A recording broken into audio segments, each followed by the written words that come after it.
তবে তার একটা নতুন পরিচয় যুক্ত হয়েছেন, তিনি একজন সংসদ সদস্য পদপ্রার্থী।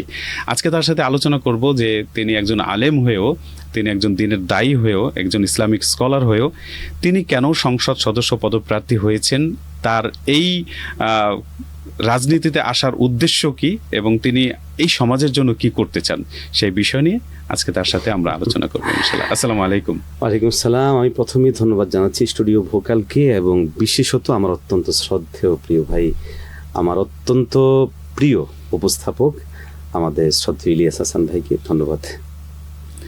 মোহতারাম, শুরুতেই আমি দর্শকদেরকে বলেছি যে আমরা আপনার কাছে জানবো যে আপনি তো আলহামদুলিল্লাহ দিনের খেদমত করছেন, দাওয়াতি কার্যক্রম চালাচ্ছেন মিডিয়ায় এবং অনলাইনে অফলাইনে বিভিন্নভাবে, এবং দর্শ দিচ্ছেন, মাদ্রাসা আছে এবং খতিব, একজন সম্মানী খতিব।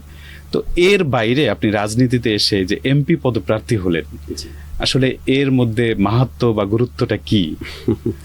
প্রথম বিষয় হচ্ছে, দেখেন ইলিয়াস ভাই, আসলে আমার সামনে অনুকরণীয় অনুসরণীয় হচ্ছে প্রিয় রাসূল সাল্লাল্লাহু আলাইহি ওয়াসাল্লাম।